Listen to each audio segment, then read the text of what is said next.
Muito bom dia a todos os que nos acompanham, seja aqui pessoalmente, seja pela via eletrônica, nesta série de atividade acadêmica, Registros sobre Registros, que, como sabem, é uma série consagrada aqui à leitura, comentários e glosas de textos publicados no site da Uniregistral. Lá já foram publicados, com a publicação de ontem, 102 breves artigos, e aqui estamos na leitura, nos comentários e nas notas, nas glosas, do 83º desses artigos. Quero inicialmente saudar, e em nome dele todos os demais aqui presentes, ao reitor da Uniregistral, meu querido amigo desembargador José Renato Nalini, que além de ter sido presidente do Tribunal de Justiça de São Paulo e seu corregedor-geral, foi também secretário da Educação Bandeirante. É uma honra muito grande, sem embargo do constrangimento que de algum modo me causa, dada a cultura conhecida deste meu amigo, a sua presença aqui.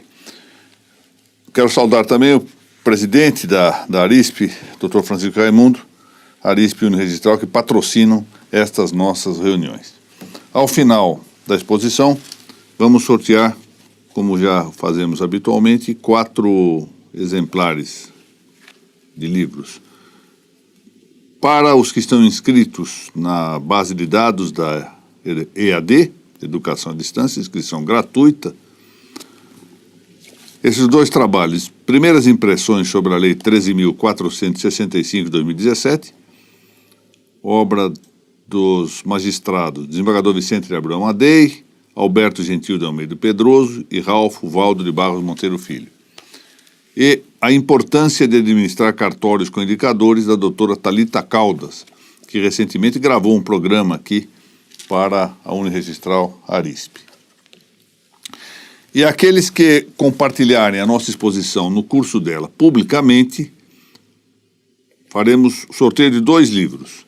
Este Conceito e Natureza da Responsabilidade Disciplinar dos Registradores Públicos, que é o texto um pouco mais alargado de uma palestra que eu tive a ocasião de perpetrar, e o primeiro tomo do Registro de Imóveis da série Registros sobre Registros, editado pela editora Primos.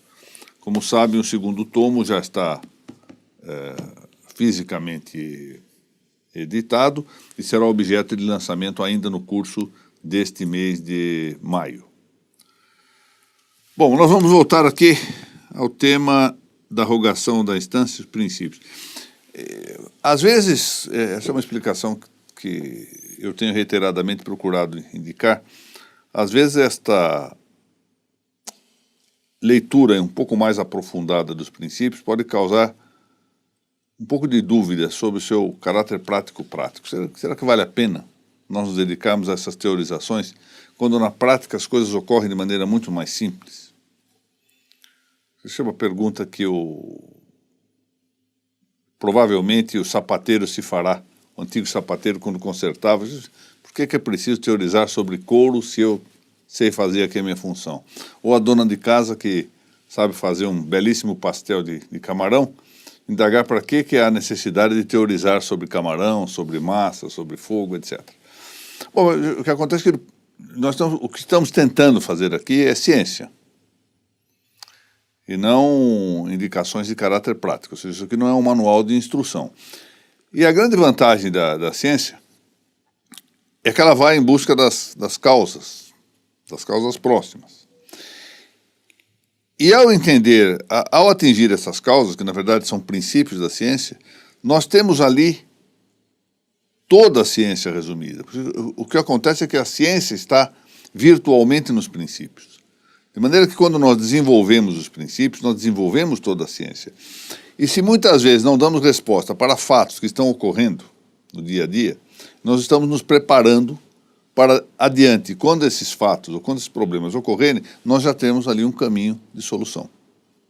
Sem contar que, por evidente, isto a qualquer um ocorre, que a visão da ciência nos abre largos caminhos a respeito das práticas que fazemos. Sem a ciência, efetivamente, não há possibilidade de progresso nas atividades. Continuamos fazendo sempre a mesma coisa, sem verificar que há de potencialidade e o que há de retificação possível. Ou seja, fazer ciência é também permitir progresso no conhecimento. Muito bem. Já ouvimos na exposição anterior o tema do mandato tácito na rogação registral. E é admissível. Já vimos que se admite o mandato tácito. Cabe, antes de seguirmos com a aula, reiterar um tanto um assunto já antes aqui referido, que é o de saber se em algum caso, e dando-se aqui o pressuposto de que o demandante de um registro seja pessoa diversa do interessado na inscrição, ou seja, alguém demanda um registro, mas não é o interessado na inscrição, Semprônia pede que se registre um título, mas o título vai favorecer Tício. Interessado segundo o registro, aí que está. Pode ser que essa Semprônia pode ser até interessada materialmente, na ordem substantiva. Mas aqui, o que nós estamos cuidando é do interessado segundo o registro, segundo o que vai constar da inscrição permanente, que é o que está aqui indicado em latim, participe secundum tabulum, e não segundo a plenitude dos interesses, possa competir ao registrador controlar o consentimento desse interessado. Ou seja, imaginemos, eu quero saudar a chegada aqui, ainda em tempo, ligeira mora, da doutora Aline Miranda e do doutor Ricardo Scaff. Doutora Aline hoje auxiliando na Vara de Registros Públicos, doutor Ricardo Scaff auxiliando o Conselho Nacional de Justiça, sendo titular da primeira Vara Civil de Guarulhos e diretor do Fórum Local. Agradeço a presença de ambos. Então, o que aqui se cuida de discutir é saber se o registrador deve controlar o consentimento não daquele que está solicitando o registro, mas do interessado no registro. Ou seja, Semprônia pede o registro de uma compra e venda que vai favorecer Tício. Deve o registrador aferir se Tício concorda ou não com o registro. Já antecipamos na exposição anterior que não há necessidade desse controle, mas vamos aprofundar um pouquinho aqui o tema. Essa indagação reclama à raiz que se verifique a existência do mandato tácito. Existência que, embora seja uma questão de fato, se o mandato é tácito, saber se existe esse mandato ou não é uma questão de fato, não é uma questão de documento. Por óbvio, se houvesse documento, não havia hipótese aqui de mandato tácito. Ela só pode objetar-se, ou seja, só pode levantar-se ou arguir-se pelo próprio registrador, a objeção aqui em sentido específico, ou seja, um óbice, uma peia erguida pelo próprio, desfiada pelo próprio registrador, propter officium, portanto. Ela só pode objetar-se ordinariamente em situação de grave dúvida que não seja deposta.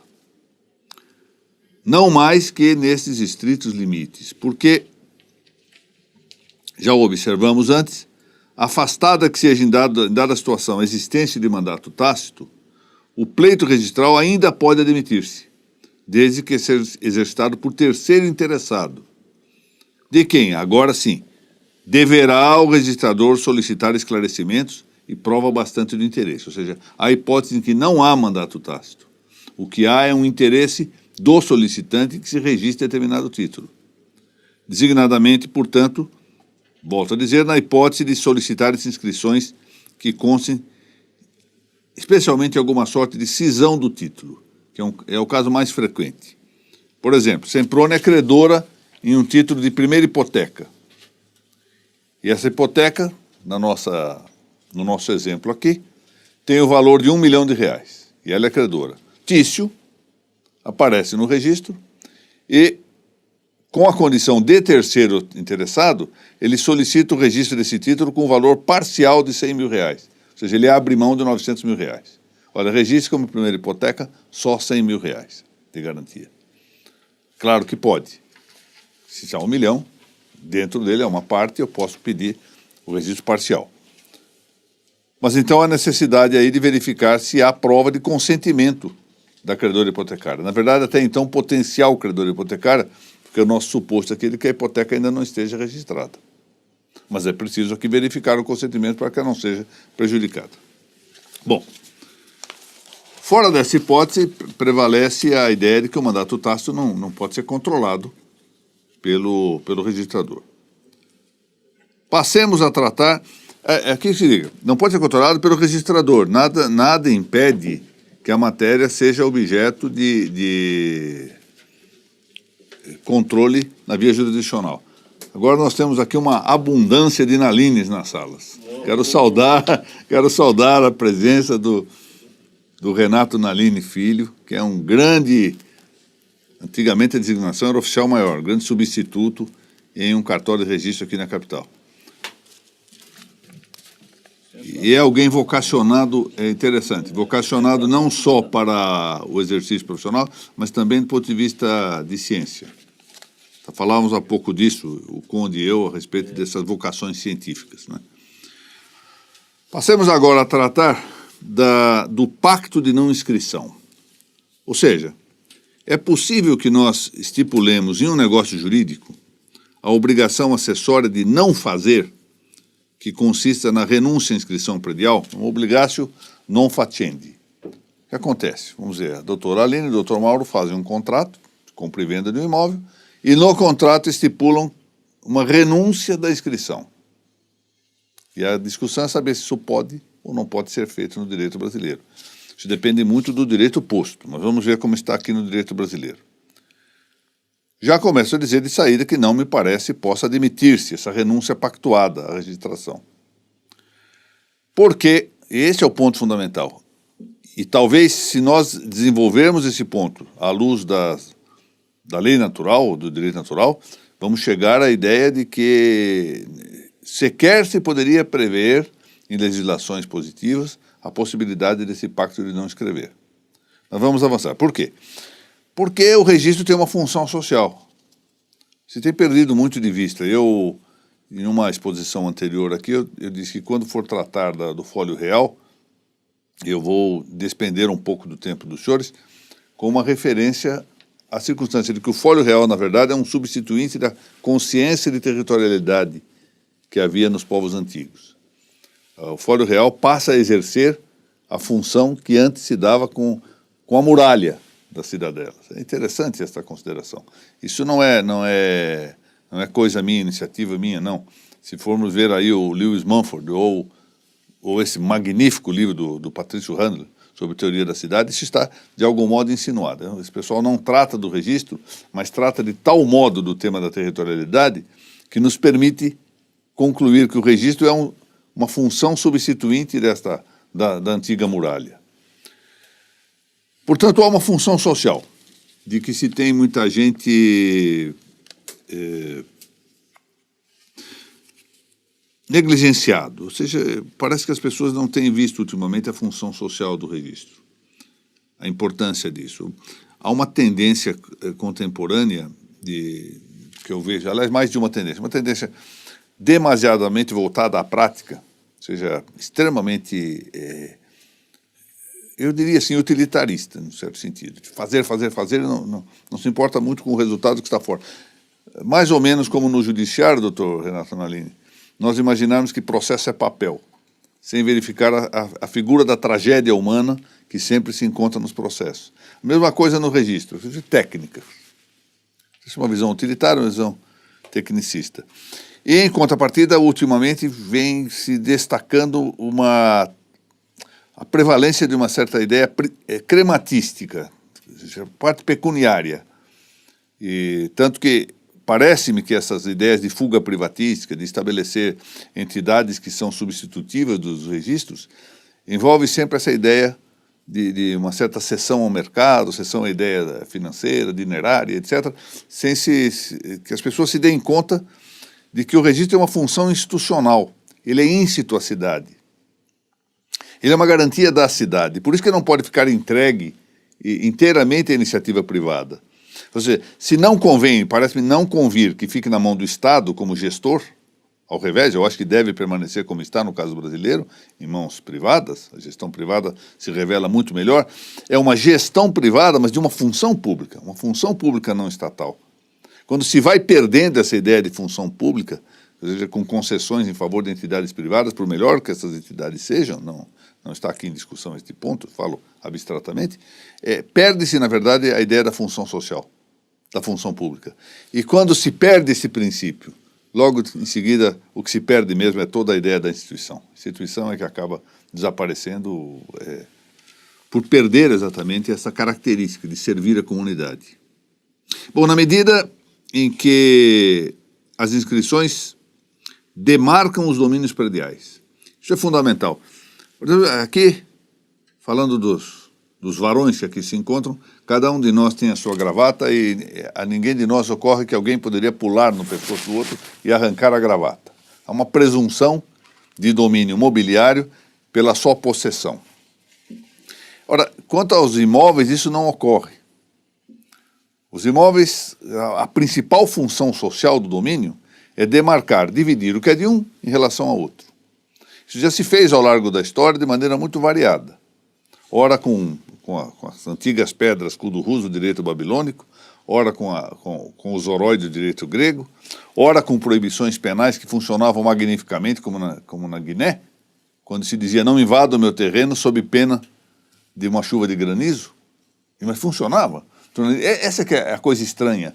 Hoje nós nos damos, e com razão, alguma risada dessa situação, mas o fato é que elas cumpriam melhor função combinatória do que as nossas penas de reclusão e detenção, que nunca se aplicam. Essa é a realidade. Aí isso é exatamente substituído pelo registro. O registro tem essa função social magnífica de demarcar, separar o que é de um do que é de outro, que é a primeira função social do domínio. A primeira função social da propriedade é exatamente deixar demarcado para evitar conflito, para conciliar os interesses na órbita comunitária. Portanto, isso interessa muitíssimo, como digo aqui, com o apoio de José Maria Rocasastre, interessa muitíssimo a paz comunitária, a paz da koinonia. Acrescente-se, pois, que a renúncia não inibiria a solicitação registral por terceiro interessado. Isso que é interessante. Nosso exemplo, a doutora Aline e o doutor Mauro contratavam uma alienação de um imóvel, mas dizendo, claro, que se renunciava à inscrição. Isso não impediria, no sistema brasileiro, que o doutor Ricardo Scaff apanhasse o título e, na condição de terceiro interessado, fosse registrado. Essa renúncia teria um caráter, se ela pudesse realizar, esse caráter meramente de direito pessoal, inoponível a terceiros. Isso já mostra a sua inutilidade, inocuidade. Além disso, por fim, a renúncia enfrenta o disposto em norma expressa do direito brasileiro, do artigo 169 da Lei 6.015, norma essa que consagra a obrigatoriedade de todas as inscrições prediais. Então, no direito brasileiro, as inscrições prediais são todas obrigatórias. Aqui em São Paulo, aqueles que conheceram a jurisprudência da década de 80 e 90, da jurisprudência, sobretudo administrativa, né, da Corregedoria Geral da Justiça e do Conselho Superior da Magistratura, esses sabem que a nossa posição era no sentido de que deveria ler-se o artigo 169 ao modo de um ônus do interessado e não ao modo de uma obrigação. Mas a verdade é que a jurisprudência pretoriana do Superior Tribunal de Justiça, penso eu que com melhores razões, mostrou que não se trata de ônus, é de fato uma obrigação. Eu me curvei a este entendimento pelos fundamentos dele, não pelo só fato de provir de uma potestade de tribunal superior, mas sim pelos fundamentos que se encontram nos precedentes. Uma coisa, porém, prossegue o texto, é negar a viabilidade dessa renúncia, que é o que nós estamos negando, ainda que se suponha a licitude moral e jurídica dos fins a que ela vise. Ou seja, há realmente uma licitude moral que justifique a renúncia à inscrição? Sim, há. Por exemplo, salvaguardar a privacidade. Tício, tendo um filho natural a quem deseja doar um imóvel, não deseja expor publicamente o fato dessa filiação. Nós vimos lá no caso daquele caseiro, não é? Lembra a história do Francelino? Não era Francelino o caseiro? Ou seja, pode haver um interesse moral de manter em sigilo uma situação, pelo menos durante algum tempo.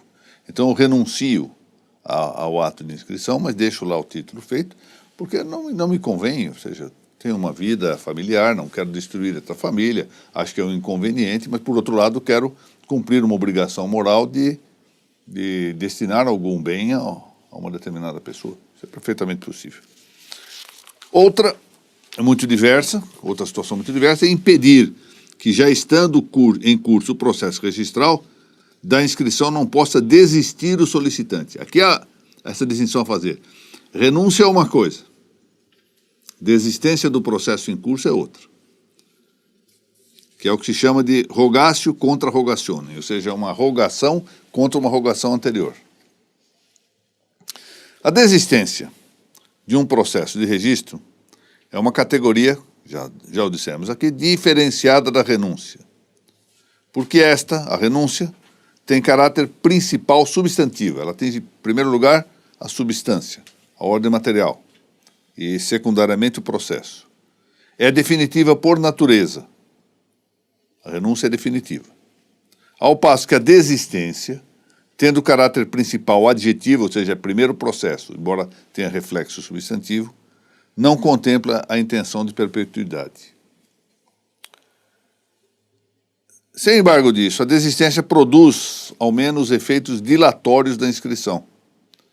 E isto ostenta, de algum modo, uma eficácia temporária análoga à da renúncia. Porque imagina, eu não renuncio, mas ou não faço a rogação, ou desisto das rogações feitas, eu estou obtendo os efeitos práticos equivalentes ao da renúncia. Prossigo eu aqui. Desistir é um modo de dispor, ou seja, de posicionar coisas distintas. O que importa na ideia de ordem, unidade numa multiplicidade. Ao admitir a renúncia, a desistência, ou seja, a dispositio, de um processo registral em curso, tem-se de reconhecer que essa posição de desistência atua na mesma ordem de coisas em que, assim no Registro de Imóveis do Brasil, vigora o preceito de compulsividade da inscrição. Coisa interessante, nós vamos ver que aqui há uma antonímia interessante a considerar, que é a chamada antonímia graduada. Há efetivamente um contraste entre compulsoriedade e desistência, não há dúvida. Mas essa contrariedade, oposição ou antonímia, ela é graduável, como veremos em seguida.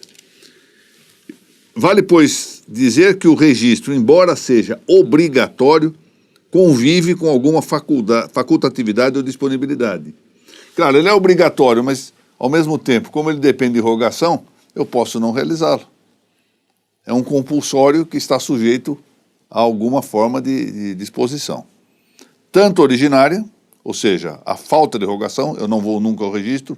O doutor Mauro acaba de comprar uma casa da doutora Aline, mas não leva o título ao registro, nem a doutora Aline o faz, ou seja, então há uma abstenção.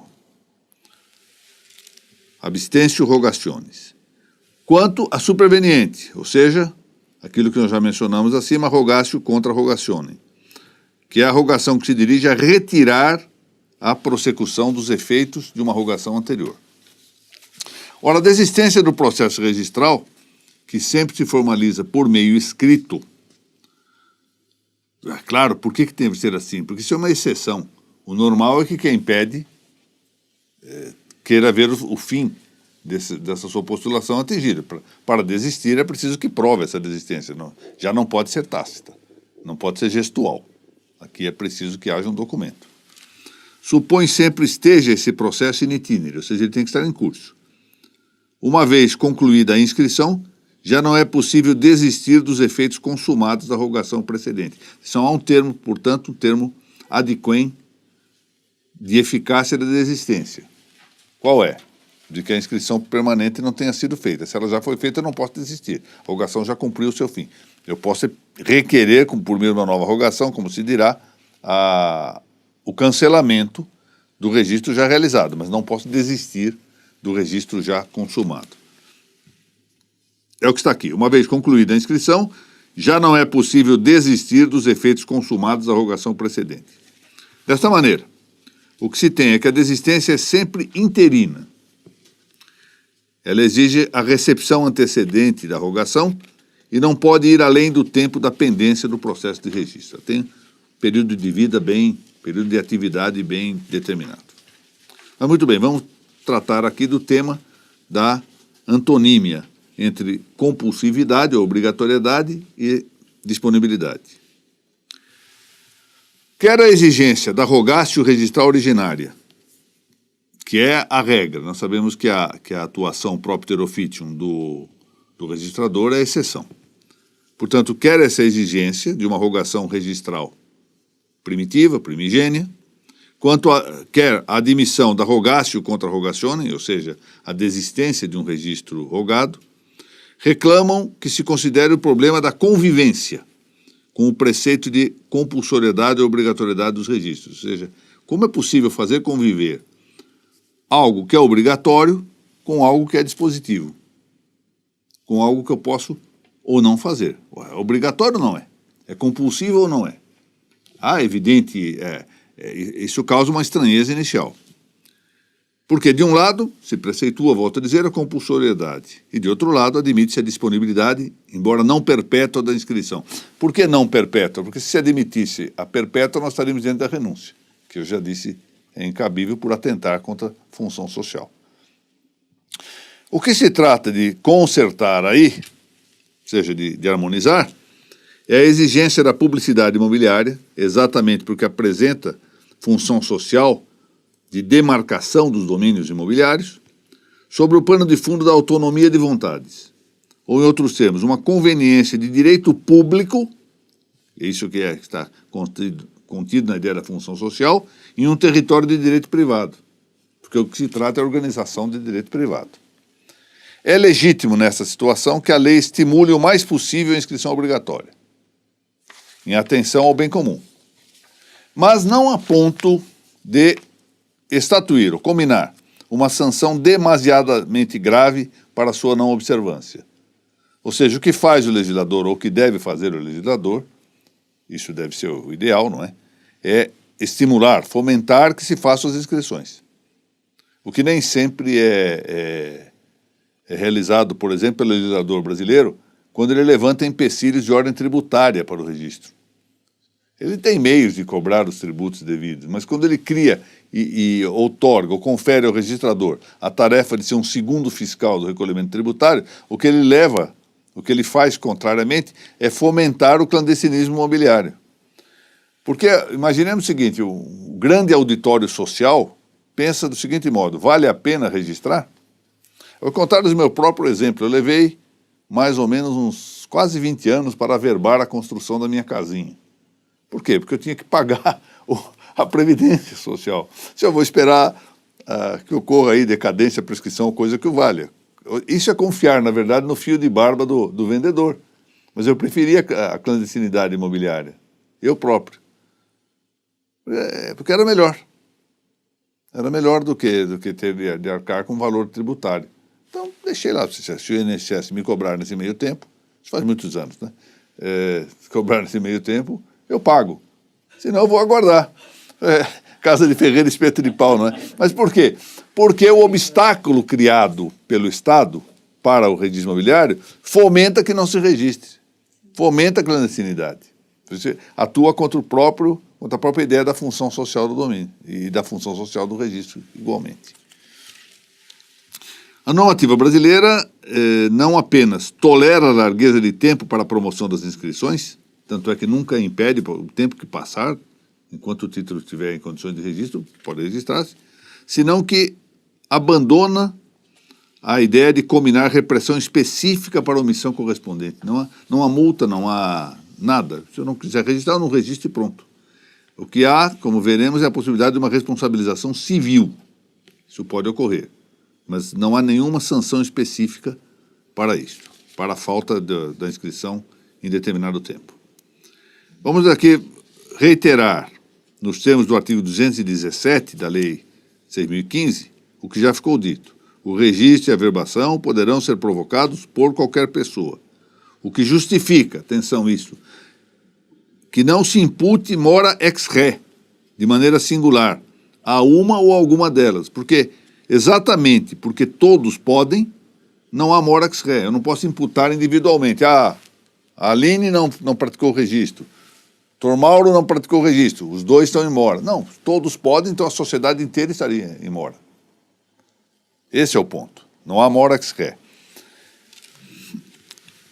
E esse é o motivo bastante para que a normativa de regência não assine prazo para esta qualquer pessoa, como está previsto no 217, promova o registro. Não há prazo. Qualquer pessoa pode, o registro é obrigatório, mas não há prazo para fazer isso. E, portanto, é uma norma com uma tolerância larga. Por isso é que se vê a possibilidade desta antonímia convivencial entre obrigatoriedade e dispositividade. Por quê? Porque não há prazo. Ao largo de todo o tempo, elas, embora sejam tensivas e sejam contrapostas uma à outra, são antônimos. A qualquer momento eu realizo. E, portanto, na hora que eu realizar, desapareceu a dispositividade. Eu só não digo qual é o prazo que essa disposição pode ter. Olha, é obrigatório, mas...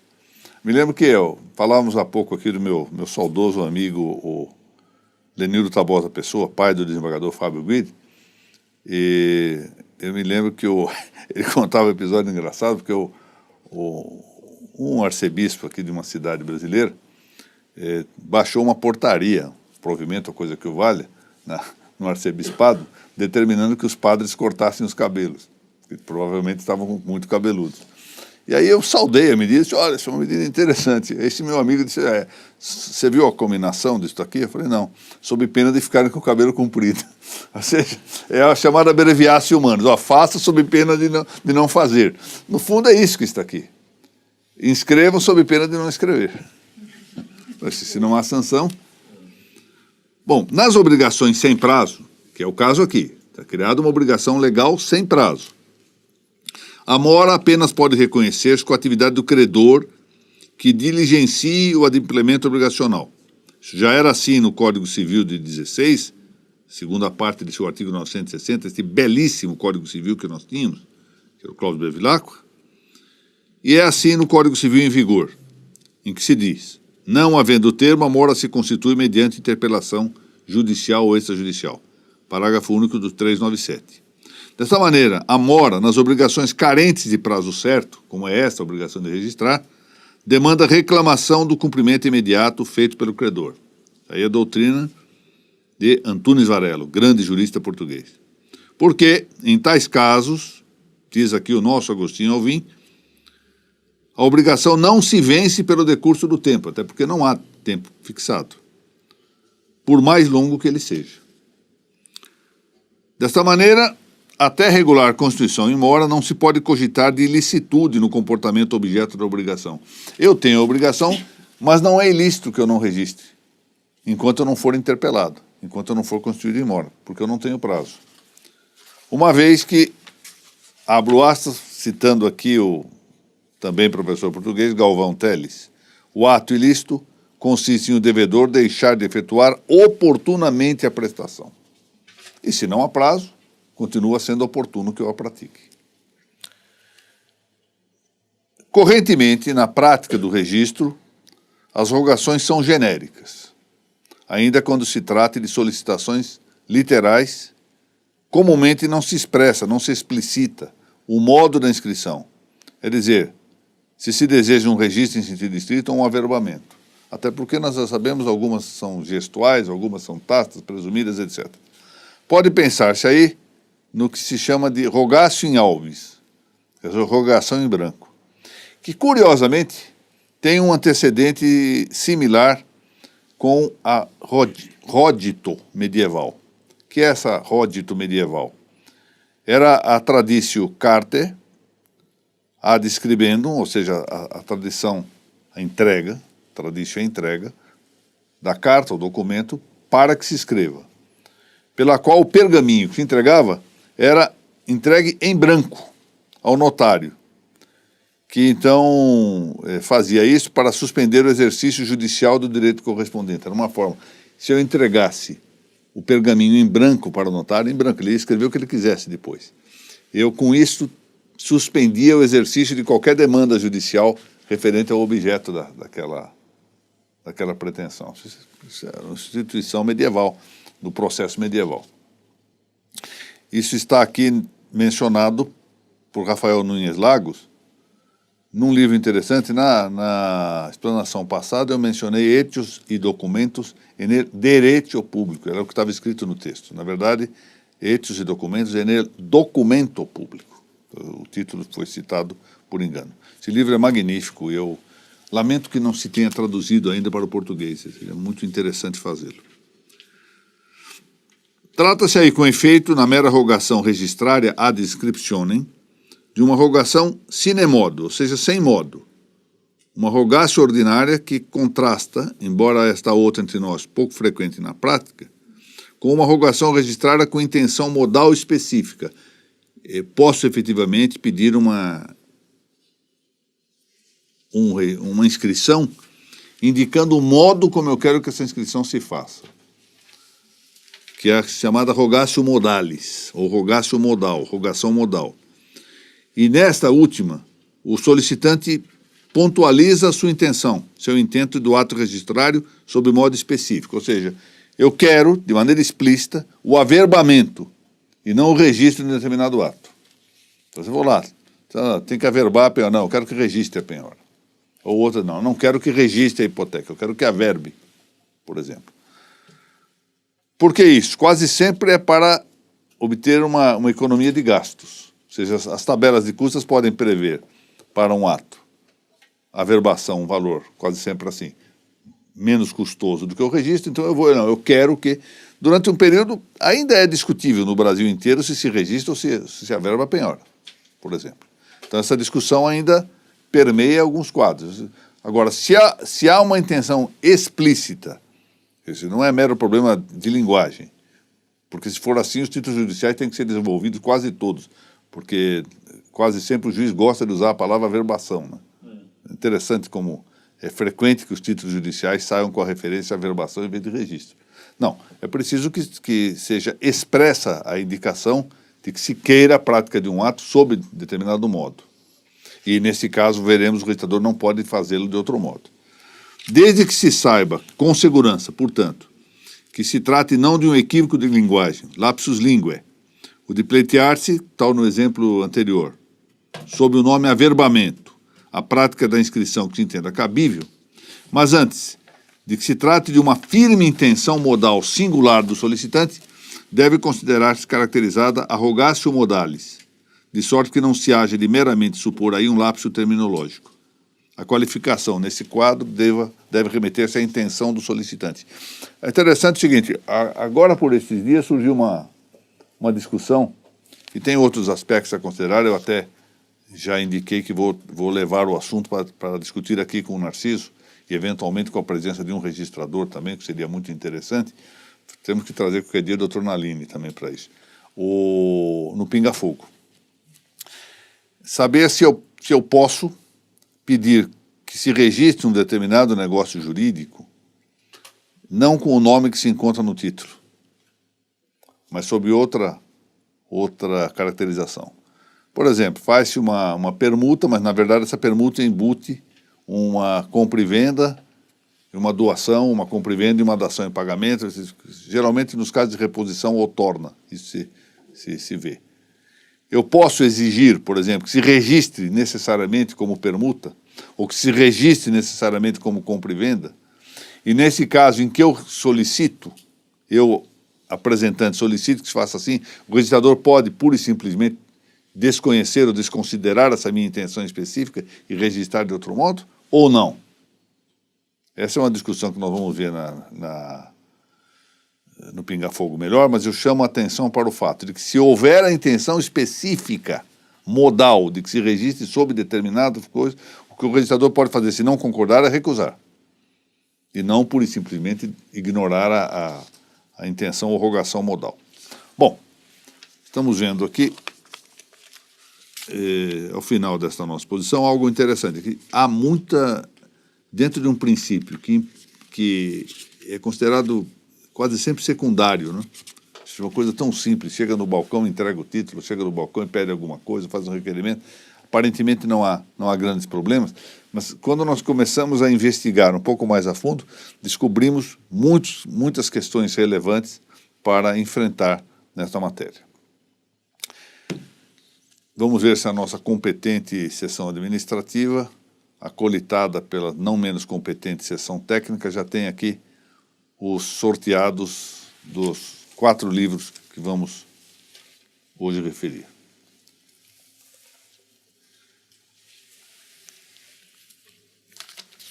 Muito bem. Pessoal que se inscreveu no EAD, 2 livros aqui sorteados. Esse Primeiras Impressões sobre a Lei 13.465. Doutora Juliana Cubo de Araújo. Meus parabéns. 97 compartilhamentos.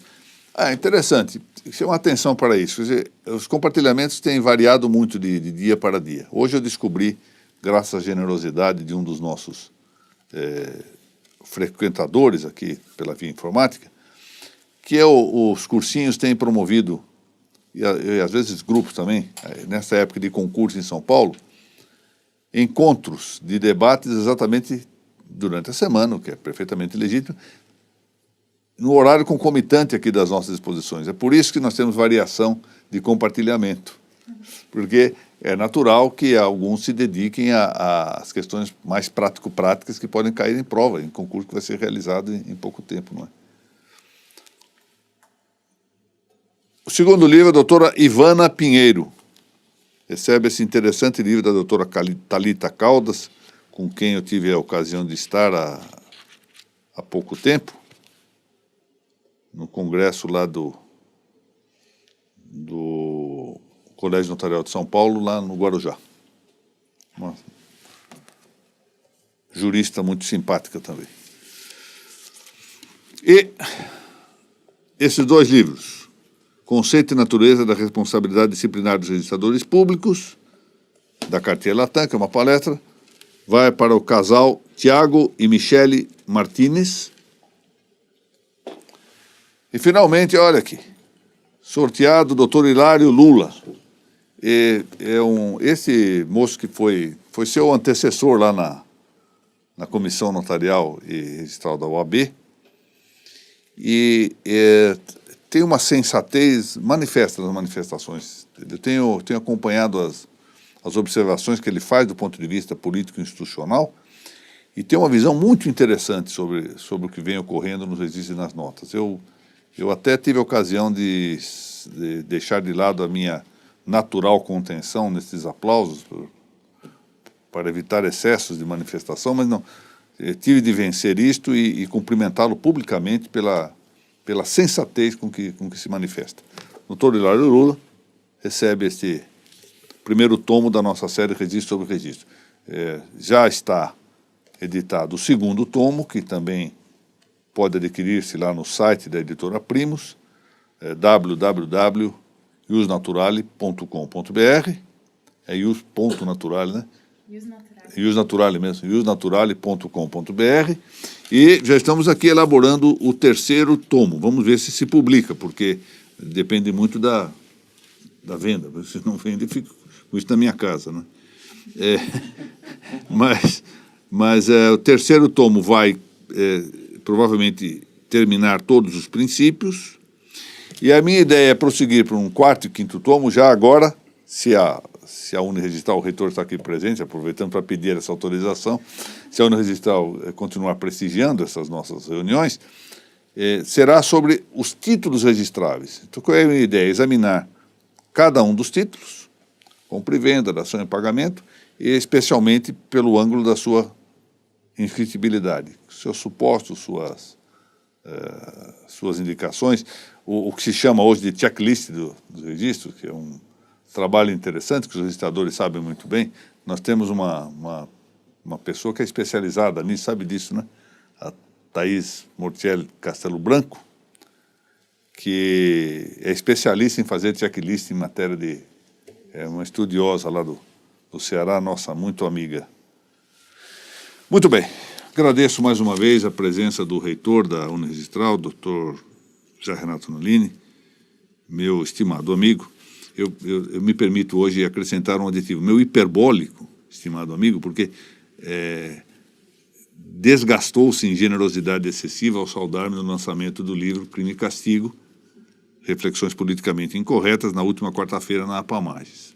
Mas a amizade é isso, às vezes ultrapassa os limites da verdade e se expande, dando-me avisos do que eu deveria ser e não sou. Mas pelo menos isso, essa é a ideia. Agradeço a presença de todos. também daqueles que nos assistiram pela via eletrônica. E, se Deus permitir, nos reuniremos na próxima semana, dando prosseguimento a esses nossos registros sobre registros. Muito obrigado.